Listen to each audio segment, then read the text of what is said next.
Queridos irmãos, queridas irmãs, então esse vídeo é de número 368, Diálogo com as Sombras, Hermínio Corrêa Miranda, Teoria e Prática da Doutrinação. O tema, o dirigente das trevas, e nós já estamos encerrando esse tema. O próximo tema, o planejador.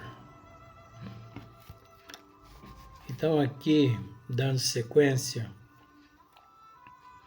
Hermínio Miranda diz assim: um deles me disse, certa vez, que eu não o estava tratando com o devido respeito.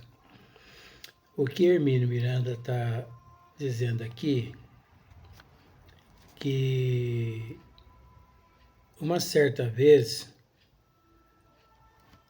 os mentores da casa, os mentores espirituais,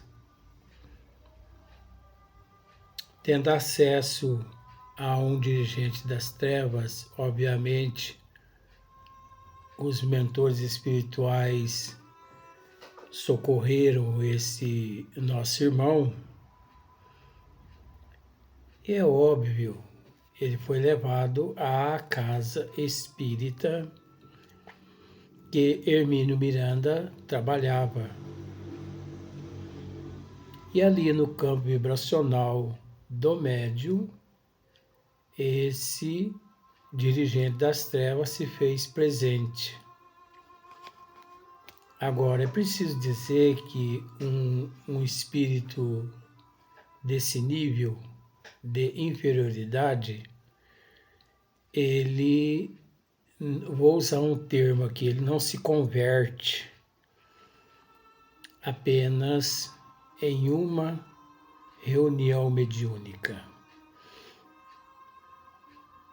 É óbvio que aqui nós vamos deparar com apenas uma reunião mediúnica, mas esclarece-nos Hermínio Miranda que esse nosso irmão vinha sendo tratado pela equipe espiritual daquela casa. Então eu estou dizendo isso porque é comum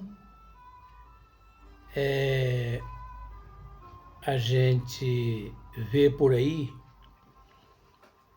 espíritos que, ao se manifestar-se no campo vibracional dos médiuns, eles, logo de início, vêm dizendo que a intenção deles é matar aquela pessoa, é acabar com a vida daquela pessoa, enfim. Ele me matou, por isso eu vou matar ele, eu vou destruir ele, eu vou acabar com ele.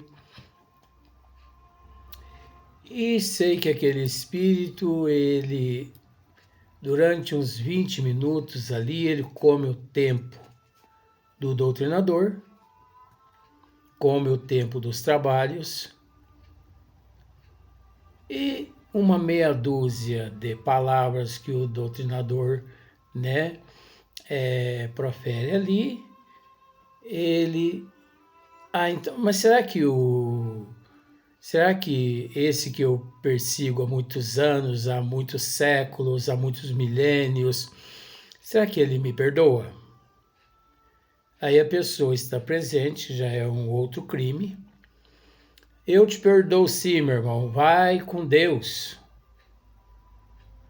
Aí aquele espírito sai e nunca mais aquele espírito volta. Será que realmente ali havia um espírito se manifestando no campo vibracional do médium? Porque as coisas não são assim tão fáceis. Ainda mais quando se trata de dirigente das trevas, quando se trata de obsessores, é preciso entender que há um elo ali muito profundo entre ambos, que em 20 minutos de conversa entre o espírito e o doutrinador não é suficiente, nunca foi, nunca será suficiente para desobstruir todos aqueles canais obstruídos durante séculos, séculos e milênios e milênios. E o mais interessante é que aquele espírito, ele se vai e depois nunca mais se vê falar naquele espírito. É preciso ficar atento, né? Então, aqui Hermínio está dizendo assim: um deles me disse certa vez que eu não o estava tratando com o devido respeito, o que não era verdadeiro, porque achava impertinentes minhas perguntas e comentários. Então, o espírito dirigente das trevas, ali presente no campo vibracional de algum médium naquela casa, ele disse que Hermínio Miranda não estava sendo respeitoso, né? Não estava tratando ele com devido respeito. O que Hermínio Miranda disse que ele não estava sendo verdadeiro, porque achava impertinente as perguntas e comentários feitos por Hermínio Miranda. Então, para me dar uma ideia da sua grandeza, o espírito, para dar uma ideia da grandeza dele a Hermínio Miranda, informou-me que quando ele se deslocava, né, ia à frente dele áulicos tocando campainhas portáteis para que todos abrissem alas e soubessem quem vinha. Olha só quanta pobreza de espírito, quanta ignorância, pois ele tinha muitos escravos, ele tinha muitos subordinados. Então, muitos, quando ele se deslocava de uma região para outra região, ia à frente dele aqueles seres tocando aquelas cornetas. Olha que cena mais eu não vou nem pronunciar o que eu ia pronunciar. Então ia à frente dele aqueles seres tocando corneta, justamente para despertar a atenção das pessoas, dos seres que encontravam-se à sua frente, e que todos abrissem ala para ele passar. Então ele se sentia, né, o dono, ele se sentia o chefe, o líder de todo, realmente o chefe. Então, Hermínio diz assim, pobre irmão desorientado, num irresistível processo de regressão de memória, né? Olha só o que foi feito nessa casa que Hermínio trabalhava. Num irresistível processo de regressão de memória, invisível aos nossos olhos, é lógico, invisível aos olhos dos encarnados, essa regressão de memória. Mas de tremendo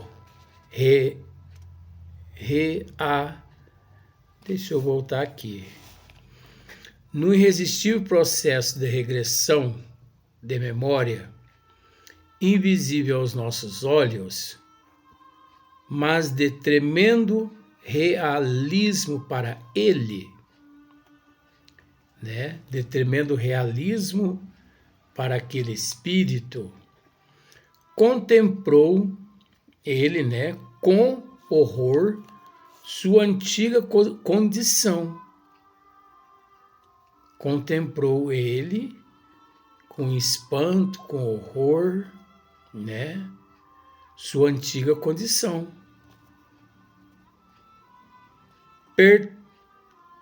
Participara do doloroso drama da crucificação do Cristo.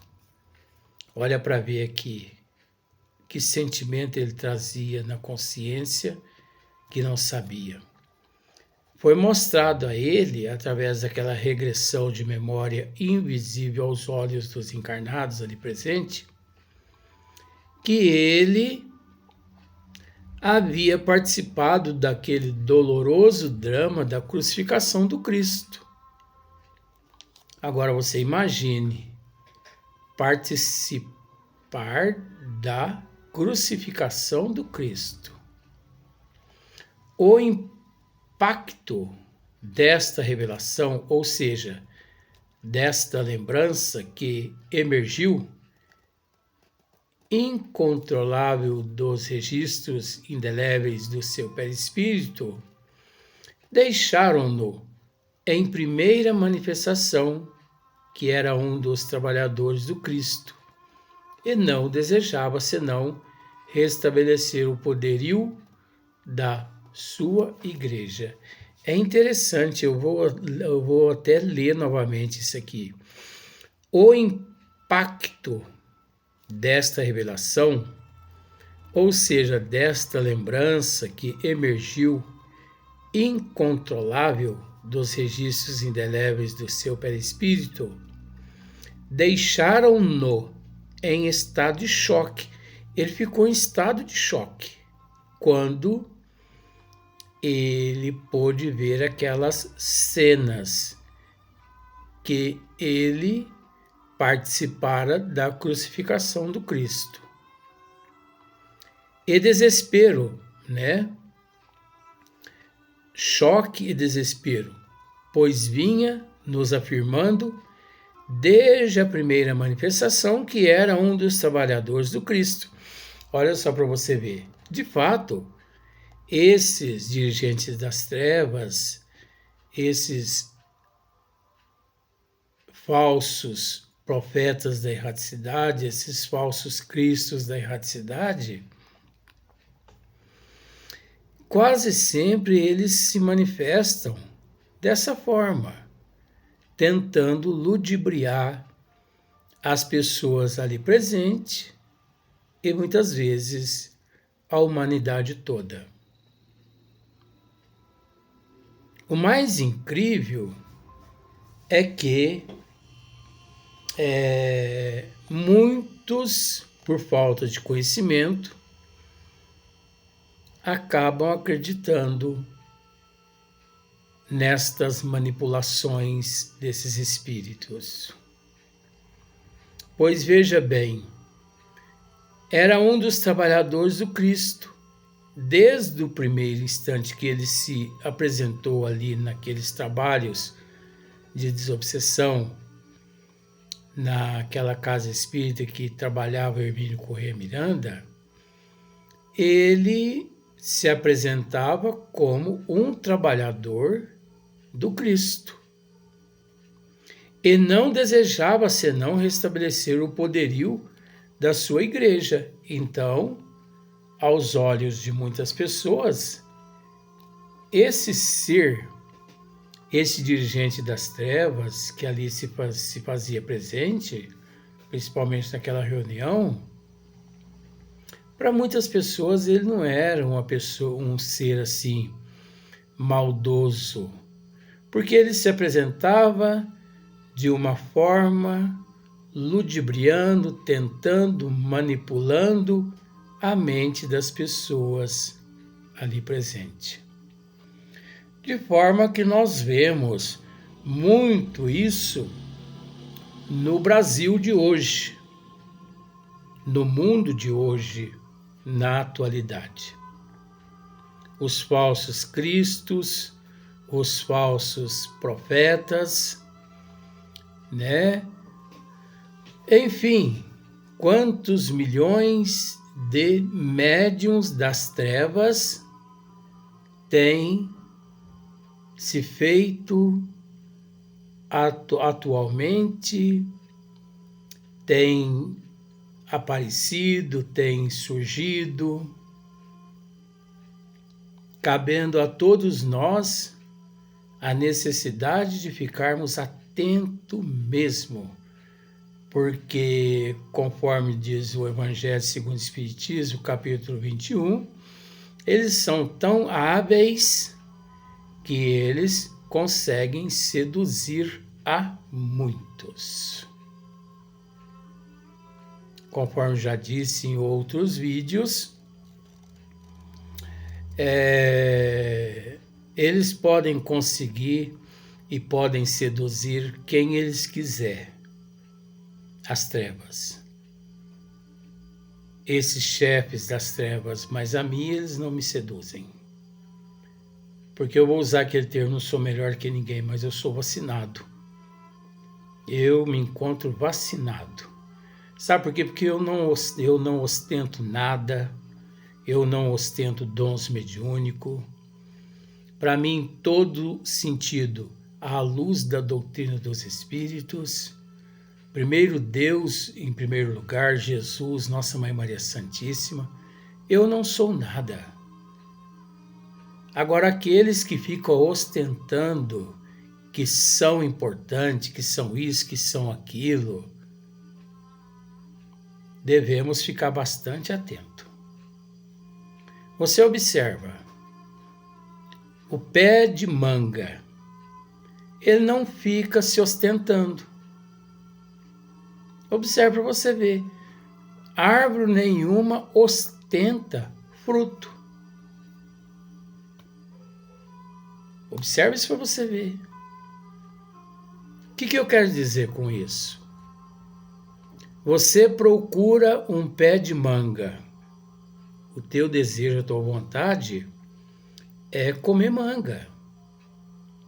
Só que você chega lá, se as mangas já acabaram, você vai ter que voltar para casa de mão abanando. Abanando, né? De mão abanando. Porque o pé de manga não vai fazer nada por você. Ele não vai ficar lá te consolando, olha, eu vou ver o que eu posso fazer aqui no meu cerne, eu vou ver que se eu materializo aqui uma manga para você. Não. Ninguém ostenta nada. Aqueles que atuam de acordo com os desígnios de Deus não ostenta grandeza, não ostenta luxúria. Olha, age como agem, como eu disse no vídeo anterior ou no dia anterior, eu nasci assim, eu sou assim, eu vou desencarnar assim, em muitas questões. Um amigo meu me questionou, é engraçado que eu tenho um amigo aqui em Paraíso, que ele sabe que eu estou falando a respeito dele, porque ele assiste os vídeos.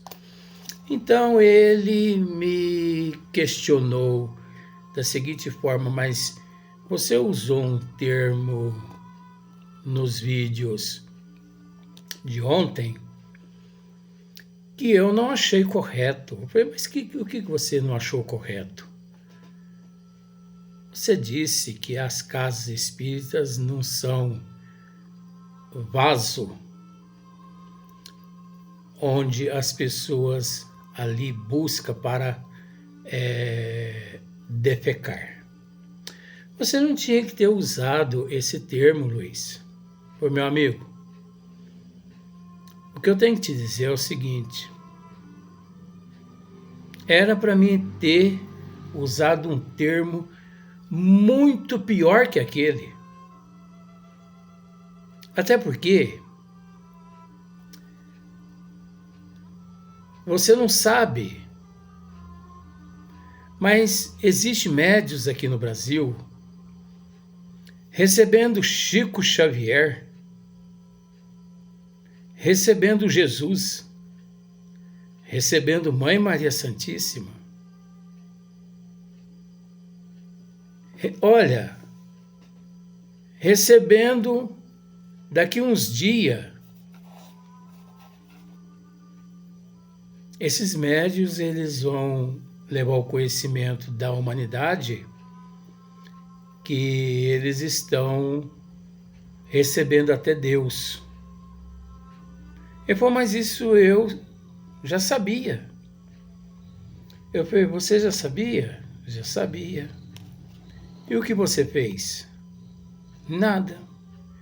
Então essas pessoas têm o direito de fazer o que, de dizer o que eles querem, de usar, abusar, de tentar denegrir os desígnios das leis divinas. Graças a Deus que eles não vão conseguir, porque as trevas não conseguem nada quando atacam Deus e Jesus, porque Deus e Jesus são inatacáveis. Então esses seres, eles têm o direito de dizer o que eles querem. Eu não tenho o direito de pelo menos orientar a humanidade? Pois você mesmo, você vai me dizer que você nunca procurou as casas espíritas para jogar lá os teus problemas? Para que os espíritas, os médios daquela casa resolva os teus problemas? Aí ele me disse, mas não é da responsabilidade dos espíritas solucionar o problema da humanidade? Olha para você ver quanta cegueira. Não é da responsabilidade dos espíritas, de forma nenhuma. Não é da responsabilidade das casas espíritas solucionar e resolver os problemas da humanidade. É da responsabilidade do verdadeiro espírita orientar as pessoas, para que as pessoas ajam com disciplina, com responsabilidade, com compromisso. Que hoje, pessoas com compromisso, não generalizando, hoje em dia, pessoas com compromisso, com responsabilidade, dentro da casa espírita está difícil. Olha, você não está podendo confiar em ninguém. Você não está podendo acreditar em ninguém. Em matéria de compromisso. Você nunca que deve chegar e dizer a essa pessoa, você vai fazer isso, é responsabilidade tua. Se você contar com aquela pessoa ou com aquelas pessoas, é óbvio, os trabalhos param. Mas eu entendo que são pessoas iludidas, pessoas ainda iludidas, né? Pessoas ainda vivendo de fantasia, de ilusão, vivendo de mídia. Então, pessoas ainda que não acordaram para a realidade. E estão brincando de casinha dentro das casas espíritas. Estão brincando de casinha dentro da casa espírita. Vão à casa espírita só o dia que precisa, só o dia que está necessitado. Passou aquele dia ali, desaparecem, como se diz o ditado aqui na Terra, desaparecem na capoeira. É lamentável, não é? É lamentável. Por isso que esses dirigentes das trevas, os obsessores, desculpe, eles quando pegam pessoas desequilibradas, conforme estas, sem responsabilidade, sem compromisso, eles as mistificam mesmo. Conforme esse amigo meu. Esse amigo meu está sendo mistificado, ludibriado, enganado. Então, foi aquilo que eu disse na conversa, ainda tive essa oportunidade de dizer a ele, olha, eu sou vacinado, eu estou vacinado. E não dei muita atenção a ele nesse sentido, porque uma vez que ele me disse que já sabia tudo que estava acontecendo através dos meios de comunicação e que nada havia feito para ajudar a doutrina dos espíritos, porque Allan Kardec, Hippolyte Léon Denisard Rivail batalhou muito, lutou muito para nos entregar essa doutrina praticamente pronta. Então, a partir do momento que a pessoa não tem compromisso, não tem responsabilidade, a gente também não deve ficar perdendo muito tempo com essa pessoa ou com estas pessoas. Ah, mas isso é falta de caridade, Luiz. Falta de caridade? Eu vou me deter aonde a pessoa se detém? Porque a pessoa para embaixo de uma copa de uma árvore, que é o estado de ignorância e de primitivismo. Eu vou ter que parar a minha evolução também, porque aquela pessoa parou a evolução dela? Isso que é falta de caridade. Eu tenho que continuar o meu curso evolutivo, nem que eu passe os meus perrengues, nem que eu, enfim, eu acho que é isso aí. Agora nós vamos para o próximo vídeo. O próximo vídeo é o planejador. É um outro tema que nós vamos iniciar já no próximo vídeo já.